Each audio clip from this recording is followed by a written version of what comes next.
Tonight, you're about to cross the threshold into the shadows of the ordinary, where voices from the past still whisper and every creaking door hides a secret. This is the CBS Radio Mystery Theater, where suspense never sleeps, the unexpected waits in the dark, and mystery is only ever a heartbeat away. The CBS Radio Mystery Theater presents...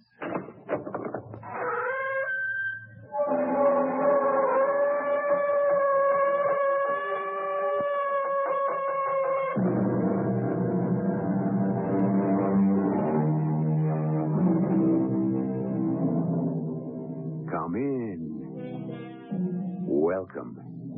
I'm E.G. Marshall. We read in the morning paper that the sun will explode in another 10 billion years, an incredibly long way off. But there are those who are concerned about the survival of mankind before those 10 billion years come to pass. They're sure that we will blow ourselves or poison ourselves out of existence long before that big blast comes. If we are to survive, if we can survive, they tell us we will be forced to migrate beyond our own tiny solar system to worlds as yet unknown, to forms of life that go beyond our present wildest imaginations. Look down at your feet, Ned. Right under the guidance system. What is that? Looks like a little pool of... Do you smell ammonia? Yes, I do. How did it get there? I have no idea. And there's another little pool. And another. Spreading out wider and wider. Could it be that from some distant star out here in space, we're being invaded by a new form of life?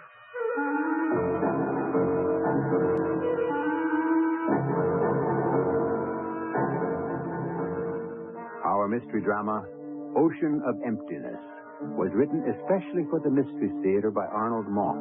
It stars Paul Hecht and Terry Keane. I'll be back shortly with Act One.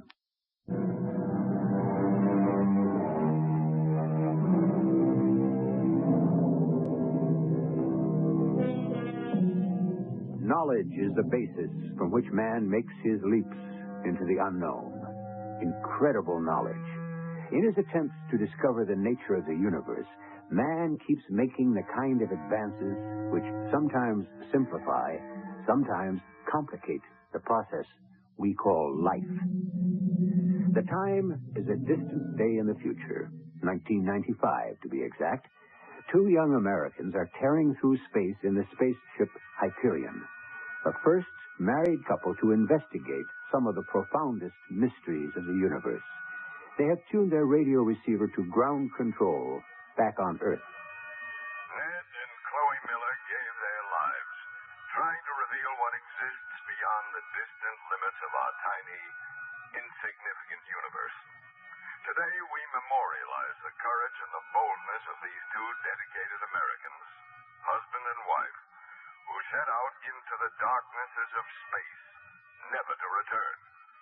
This happened exactly 100 years ago today, back in the year 1995. Ned and Chloe Miller were pioneers in the most daring adventure ever conceived by man, up until Turn it that off, time. Ned. It's crazy, Chloe. I mean, what kind of joke are they pulling? He was talking about us, whoever he was. Yeah, as if we were dead. Dead for 100 years. As if this were the year 2095. 100 years from now. Gag or no gag, it is a little scary. Yeah, it's got to be that idiot Charlie Abbott down at ground control. His crazy sense of humor. Some joke. Yeah, wait till we get back. I'll pin that monkey's ears right into the ground. If we get back. What are you talking about? We've been out now for more than 36 hours. In a little over a day and a half, we've covered nearly 400 million miles. Right, Captain? Right, Lieutenant.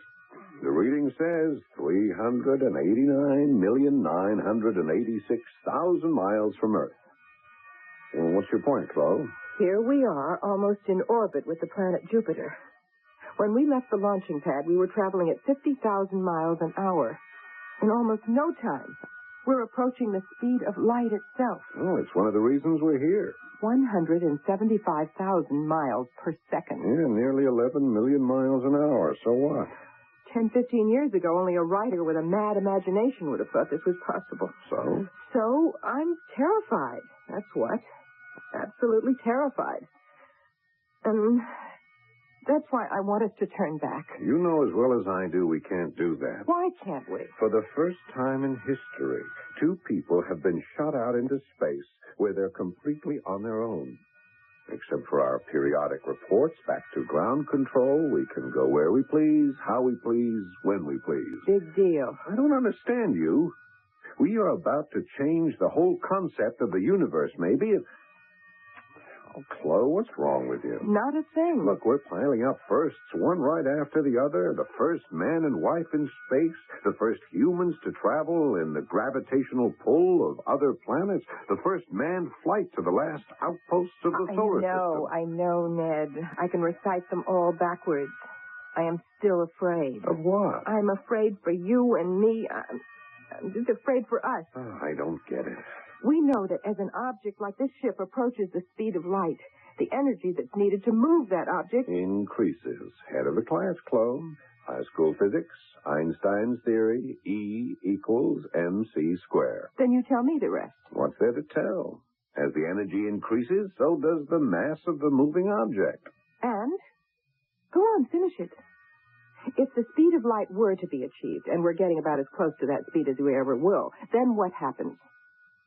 What happens, Ned? High school physics. Nothing happens. Nothing. Well, the mass. The mass, the moving object, in our case, this ship. What happens?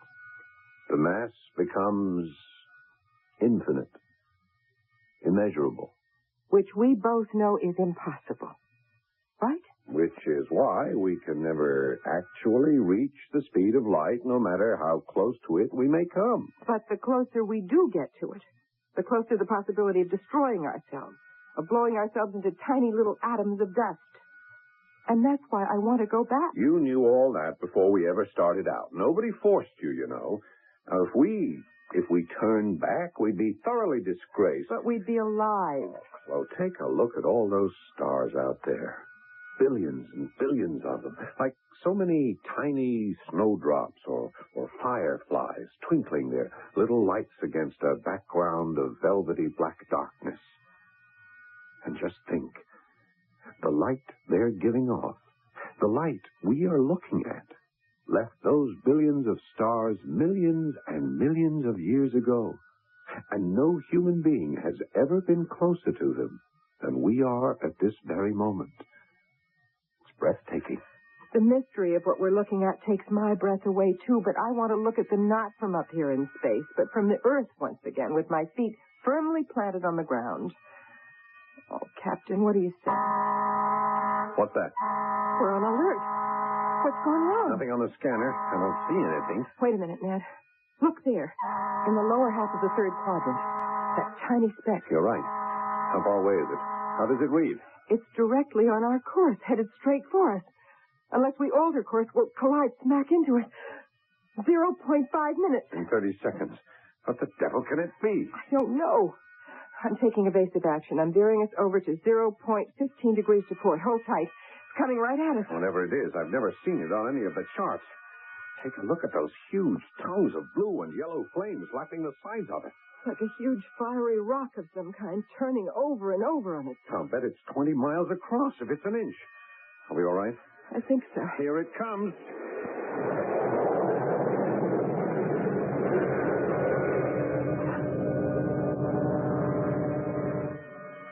That was close. Much too close. What do you make of it? I'm not sure. Hand me those color photos of Jupiter that Voyagers 1 and 2 sent back in 1979. You know, the ones where they discovered Jupiter's 14th moon? Here you are. There are the star maps, too. Well, as I see it, there are two possibilities. Either way, I think we've really got something. Look at this. On the photos. That little dot? That's no little dot, Chloe. That could be the thing that nearly blew us into eternity. And if I'm right, If you're right. We'll have discovered what we've been looking for years. The fastest moving natural satellite of a planet on the whole solar system. You mean... I mean the 15th moon of the planet Jupiter. The findings back in 79 always held out the promise of an additional moon, and that alone would make this project something pretty wonderful. We could call it Chloe, after you, dear. But you just said either way we've got something. What did you mean by either way? If by some chance I'm wrong, and it's not another moon, then we could be in for some trouble. Real trouble. What are you thinking? That there's the possibility of it being an interloper. A barbarian power of some kind from some other galaxy trying to invade the solar system. An alien force that for some reason is bent on destroying us.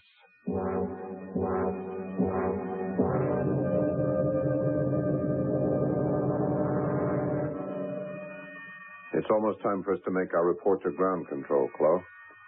We've got to tell them what's happened. What have you got to report? The passage, the appearance of that thing, how it nearly crashed into us, nearly destroyed us, and the whole mission with it. Oh, great. And the first question you'll be asked is, what do you think it was? What are you going to tell them? That it was a thing? No, of course not. That it was a moon? The 15th moon of Jupiter? No, but that it might be. They're going to ask you for proof. Got to find out more, much more than we know now. Oh, I've got to report something. Oh, go ahead then. Tell them your other theory.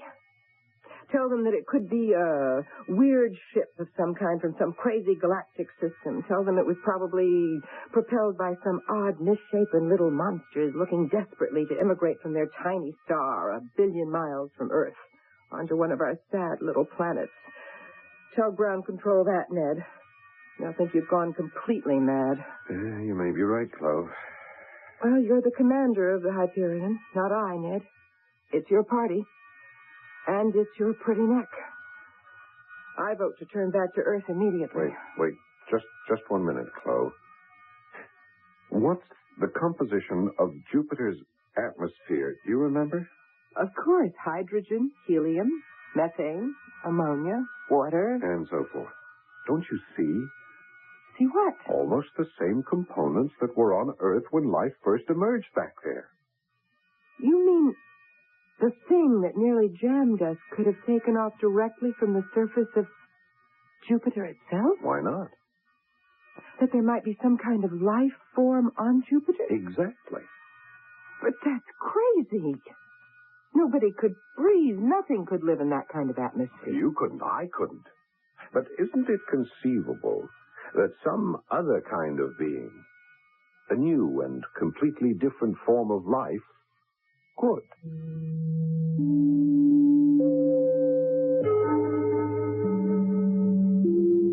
A great English poet, 200 years ago, had high praise for the man who, through vast immensity, can observe what other planets circle round the suns, what varied being peoples every star.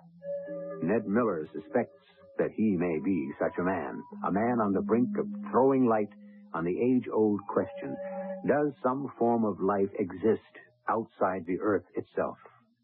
More when we return shortly with Act Two.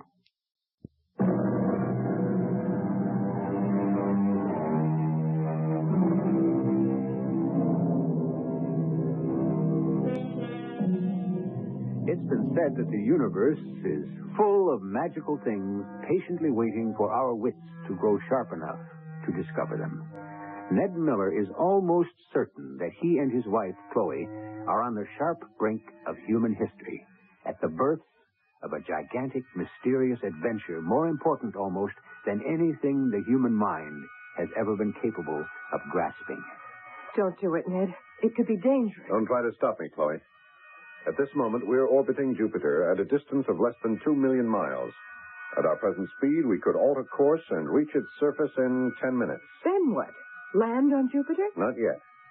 First, I'm going to probe a direct radio signal to its surface. See what response I get, if any. Pretty big target. Where do you direct the beam? What part of Jupiter's surface? Right onto the great red spot. Ned, no, you can't do that. Jupiter gives off a higher magnetic energy than anything in space we know of. As for the great red spot, we know almost nothing at all about it. What you're about to do could very well blast us to bits. Yeah, well, it's the chance we'll have to take. Don't take that chance, Ned, please. We've gone this far. We're not stopping now. Then heaven help us both. Here we go. No! Turn it off! Stop it! Just stop it! Ned, are you all right? I think so. You? A little shook up. You stopped transmitting just in time. I guess it was more than we could take. That was the biggest electrical storm I've ever seen in my life. The bolts of lightning, the balls of orange flame. Yeah, we could never get through that circle of energy. Even when I changed frequencies, we came close to overloading every one of our circuits. Ned, look at me. No, please don't turn away. Look at me. What's wrong now? I don't know. Something funny is happening to you. Something I don't understand. Like what? Like those gray streaks in your hair, the ones I'm so fond of. The streaks you say make me look so handsome, so distinguished, so mature? Ned, they're not there. They're gone. What are you talking about? Here, look in the mirror. Mm-hmm. And the scar on your cheek? From the accident years ago. It's not there either. It's gone too. And you look 5 years younger than you did a few minutes ago. Hand me the mirror. Those lines under my eyes. They're gone. I look the way I did a couple of years back, too. What is happening? I'm not sure. Could it be that... No, that would be insane. What? When we travel as close to the speed of light as we are now, we're into a whole new concept of time, of space, in which common sense has almost no experience. Right? Well, we both know that. It just could be that... Ned, look at your wristwatch. What time do you have? Well, back on Earth, the time should be... The second hand of your watch. Look at it. It's moving counterclockwise. Now look at the atomic clock over your head. Same thing. It's going backwards, too. Slowly, but backwards. Don't you see? As our ship gains speed, time is slowing down. We're being forced to go backward in time. Just like your watch and the clock. But, Chloe... That would mean that all our biological processes are starting to work in reverse, which would explain how we look.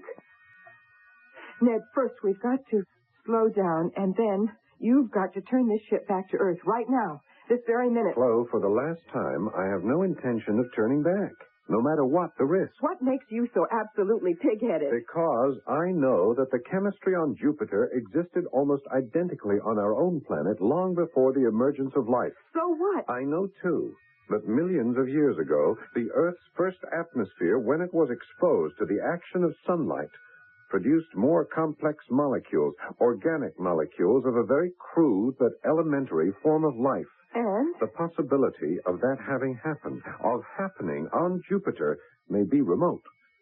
As remote as our being out here in space, traveling at this speed, would have been only 10 years ago. Your point is... Even if there's only one chance in a million that there is a form of life on Jupiter, we cannot turn our backs on that possibility.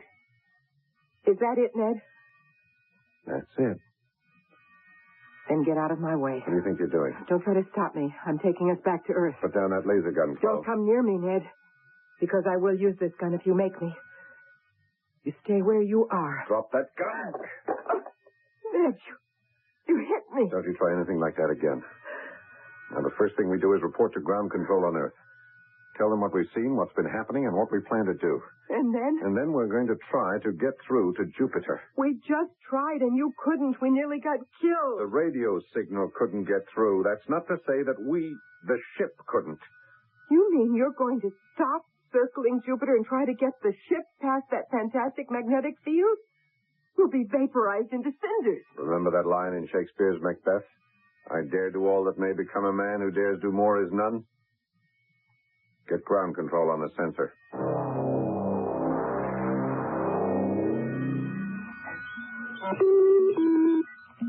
Hyperion to ground control. Earth. Hyperion to ground control. Earth. Come in, please. I'm having trouble contacting them. I'll keep trying. Hyperion orbiting the planet Jupiter to ground control. Earth. Any station. Any station. Earth. Come in, please. Nothing, Ned. You've made allowance for the time lapse? Of course. Wait. Wait, there's something coming through. It's very faint, but I think I may have something. What do you make of that? Quiet, Ned. I want to hear this. Try another I wavelength. already have. Here it comes again. Well, what is it? I haven't the slightest idea. It's certainly not ground control. That couldn't possibly be Earth. Wait a minute. Those lights out there. Like the 4th of July. Where are they coming from? Shining right into our eyes. They're trying to blind us. What in heaven's name is causing that? Take a look out of the starboard portal. I don't believe it. You were right. Those sounds, they were not coming from Earth. There's where they were coming from. It's that thing. It's come back again. That big flaming rock, whatever it is, it's still after us, spitting its flames all over the place. Veer over to port, Chloe. Okay. Ned, the rock's doing the same thing. Give it more, Chloe. Further to port. No, it doesn't seem to make any difference. And take it to starboard. You see, it is the same number of degrees that we do, in the same direction. Put us into reverse. Back off from it, and whatever you do, maintain speed. We're in reverse. But the distance between us remains the same. No. I'm wrong. It's coming closer. We're acting like a magnet, drawing it to us. Chloe, that's no rock. That's a vessel. A ship of some kind. But from where? There's that signal again. I have an idea. What? Look, if it were out to destroy us, it would have done so by this time. Instead, it keeps following every move we make. What are you getting at? Whatever it is, I think it may not be out to destroy us at all. You think maybe they're trying to communicate with us? That's my guess. There they go again. Same signal. Turn on the decoding system, Chloe. It should decode whatever it is they're trying to say to us. Translate it into something we can understand.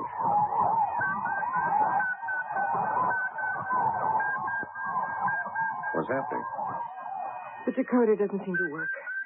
All it does is make their signal even stronger than it was. Nothing? Nothing at all. What do we do? Well, for the moment, all we can do is to maintain course. See what happens. Ned? Yeah? The rock. Oh, thank heavens it's going away. Yeah, so it is. Do you smell anything like ammonia in here?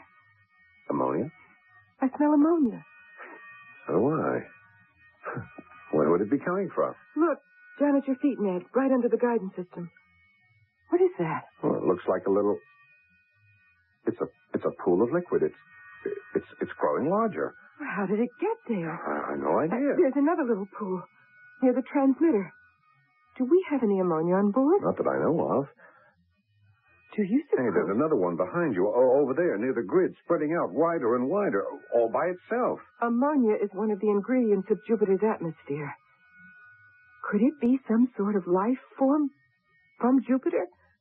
The life form you've been suspecting, Ned? I don't know. And if these liquid pools should be that, how did they get in here into the cabin? I have no idea. Something just occurred to me. That message we picked up from Earth. The one where we heard that man speaking about us, what great heroes we were. Yeah, what about it? Could it in some way tie up with all this? Could it be there has been some kind of permanent twisting of time? Something we don't understand? Maybe it is, just as the man said, the year 2095. 100 years from the time we lifted off. Now, take it easy, And Chloe. if it is, what are we doing here? With that thing outside breathing down our necks? And the growing pools of ammonia on board ships coming from nowhere? Maybe we are dead. Maybe we've been dead for a long time. Maybe we're a couple of corpses whirling around in an endless ocean of emptiness.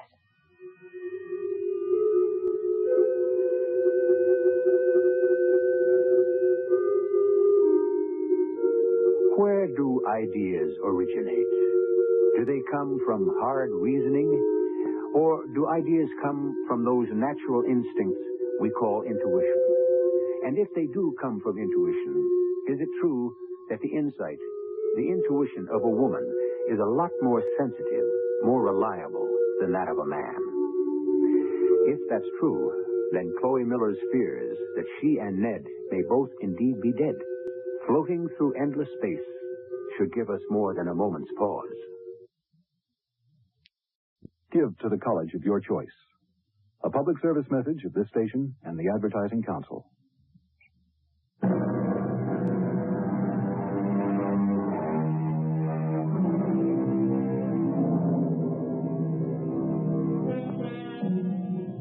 There are people who are convinced that we children of the earth may be about ready to reach maturity in the great universe that lies beyond the tiny worlds we know of. And when this happens, they say, it's altogether probable that a new species of life will break out of its present physical bonds and become free and independent in the universe. But we're getting a little ahead of ourselves. We just heard Chloe Miller say to her husband as they hurtled through space, Maybe we are dead. Maybe we've been dead for a long time. Maybe we're a couple of corpses whirling around in an endless ocean of emptiness, just behaving as if we were alive. Chloe, I've changed my mind. We are turning back. Back to Earth. Oh, Ned, thank you. Oh, thank you. You don't know how happy that makes me. Oh, would you like to know why? The only thing that matters is that we're going back. It's because, well, now I'm afraid. Ned, you know I wasn't really serious about that laser gun. I would never have used it. Yeah. It's a little more than that. I don't follow. For the past few hours, your fears have been building one right after the other. The fear of being vaporized in space because of our speed. The enormous fear of that thing that's still out there somewhere. The fear of my wanting to try to make an actual encounter to land on Jupiter. And then... Yes? Now look at me, Chloe. The silver streaks in my hair. The scar on my cheek are where they've always been. But they did disappear. We both saw it. Yeah, they went away only for a minute or two. And I think I know why. Look at the atomic clock over your head. Which way is the second hand moving? The way it should, but it wasn't before, Ned. I swear to you it was moving backwards. And suppose it was. What are you trying to tell me? That I'm not responsible for what I see or do? That's not what I'm talking about. Then what are you talking about? Because only one of us can be right. No, we're both right. We must have penetrated some kind of weird time pocket, like an air pocket, in which time and our life processes were, in fact, working in reverse. But we're out of that now. And things are normal once again. Normal? Are there pools of liquid down there at your feet, or aren't there? Is that smell of ammonia normal? Or is all this something that will be gone in a minute or two? No, the pools are there. The pools are real. Then maybe I'm not quite as irresponsible as you make me seem. We're going back. Once we leave Jupiter's orbit, we should be back on Earth in, 38 hours. Roughly. Yeah. What's our course? According to the grid reading, it looks as if... Wait a minute. What is it? The reading on the Omicron activator, it should be 108. Instead, it's at 0. It's gone dead. And the grid is blank. Yeah, what's gone wrong?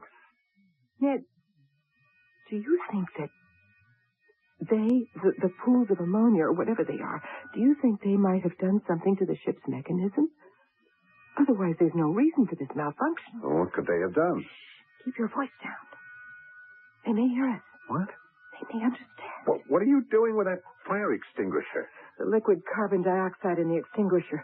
Maybe it'll work on them.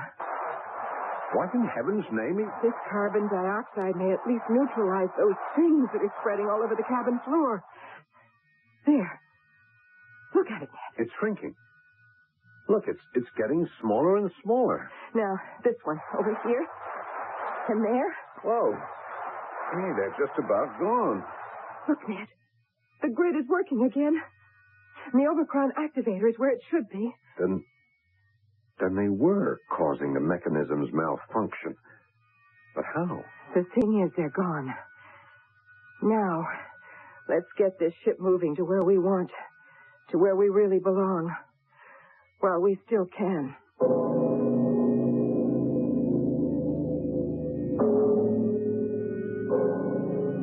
Flo, take a look at the scanner. Oh, you can actually begin to see Mother Earth. Everything's just as it should be. Except for one thing. Which is? Are we 100% sure that is Earth? Well, that's a silly question. What else could it be? I'm not sure. I have the oddest feeling. It's still far off. Double the intensity on your scope and take another look. Uh-huh. Yeah, there's just the one moon. More than half the surface appears to be water. Plenty of oxygen in the atmosphere, and yet... What are you worried about? I can't say. Something strange and unfamiliar about it. I mean, look at that thick, orange-colored smog sitting on top of everything. Ned, you're tired. The strain's been a little too much. Yeah, for both of us. We'll be arriving in no time at all. What are your plans, Captain? Well, before we head in for actual re-entry, we activate the helicopter system.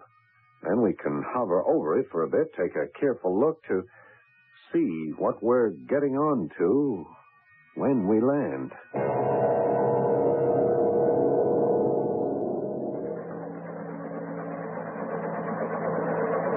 Ground speed, Flo. 72 miles an hour. Chopper system. Everything A-okay. Where are we headed? I'm not sure yet. Just looking. If we could only make contact with ground control. Our re-entry was programmed to South Dakota. Well, that's what's puzzling me. This is certainly not South Dakota. I mean, look at it. Mile after mile of nothing but yellow sand and desert. Not one tree. Not even a single bit of shrubbery. All of it flat as the palm of my hand. Where are we?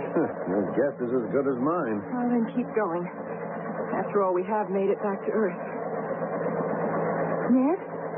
Look, up ahead. Those are mountains, aren't they? Rising out of the flatland? Yeah, so they are. Let's head toward them. Meantime, I'll go over the ground charts again. Try to find some sort of a clue. Wait a minute. What's that? Down there, over to the right. Ever seen anything like it? Like a tremendous plastic bubble. Yeah. An enormous sheet of film covering the mountains. As if it were protecting them in some way. It stretches out almost to the horizon. Let's go down, take a look, see what it is.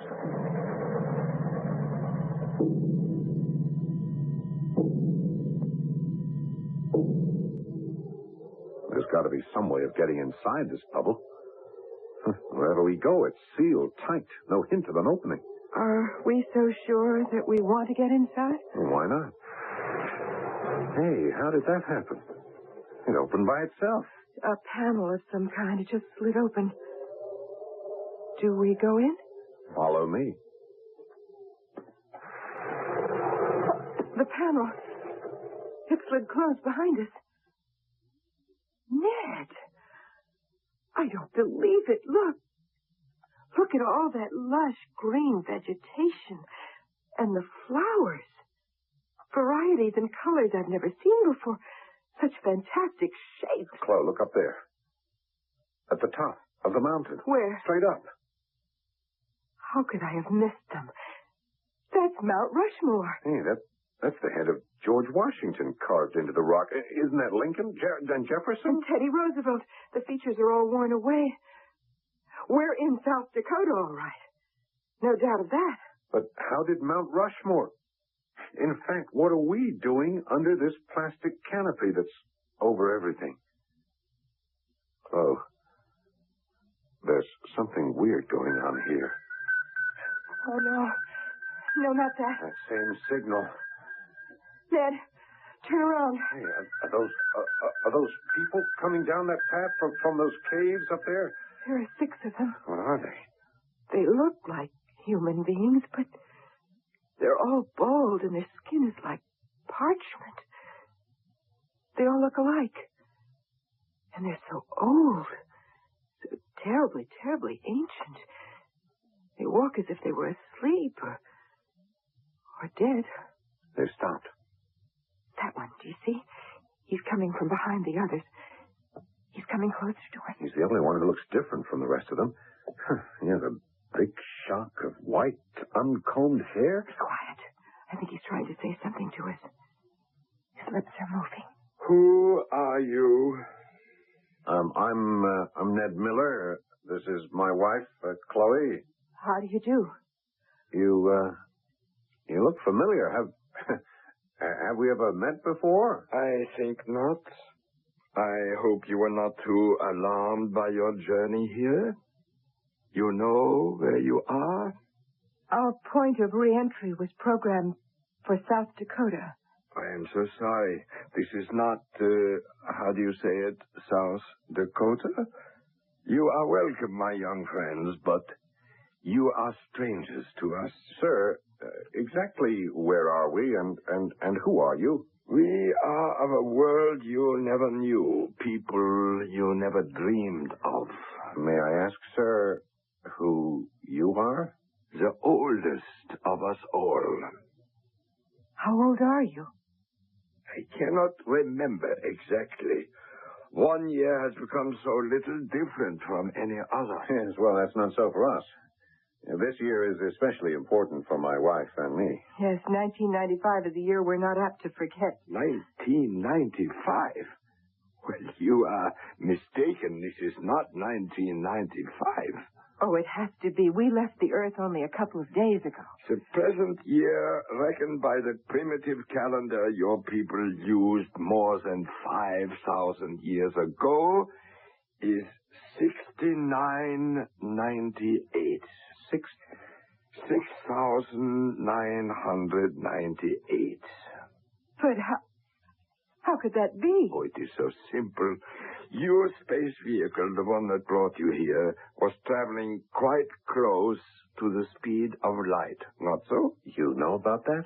You could travel between any two places, from that Earth of yours, for example, to some very far-off star, in a conveniently short period of time, as measured on your vehicle.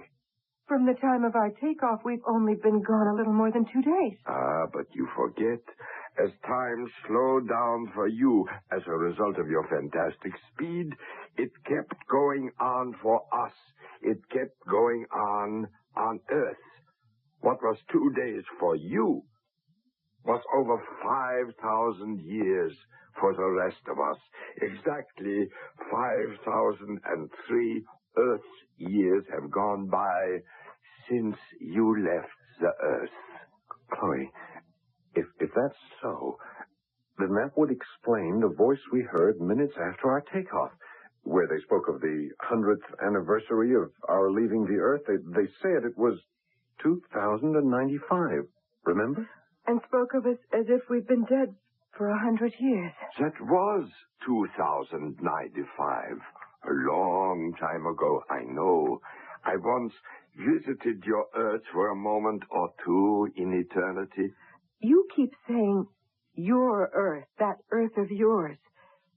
If that isn't Mount Rushmore up there, what are those 4 heads carved into the rocks? Well, they are the heads of the 4 scientists who are supposed to have made the greatest contributions to the universe in the past 5 millennia.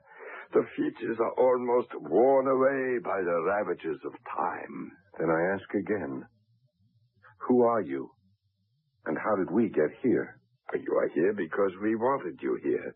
You thought you were returning to your own little planet, but it was quite a simple matter for us to alter your course in space. You mean all those things that were happening to us out there? We made them happen. But why? Because we were curious to investigate an unusual species of life that has become almost totally extinct in the universe.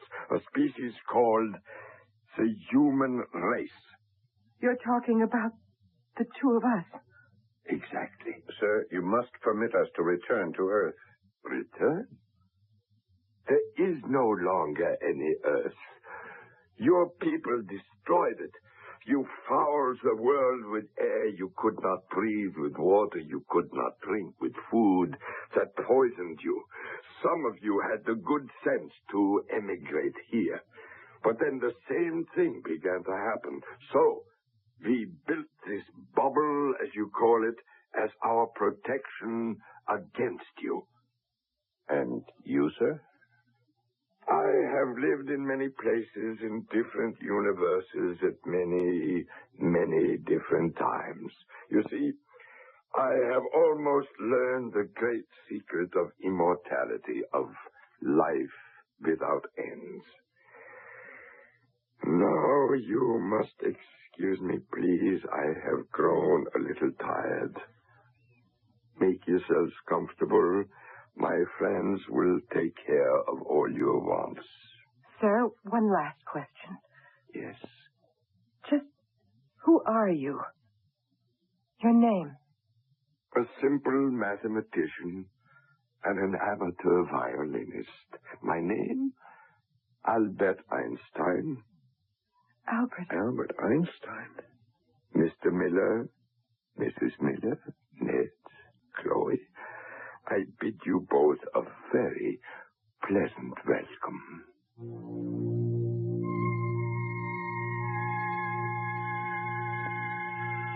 A well-known poet has written, I dipped into the future far as human eye could see, saw the vision of the world and all the wonder that could be. We've done more than a little dipping into the future with our story, but who is to say that it could not happen? I'll return shortly.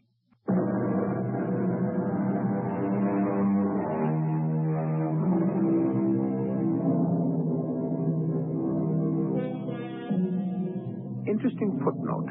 Albert Einstein was not, is not, if you please, an extraterrestrial living on some far-off star who designed to spend a minute or two of his time, on Earth.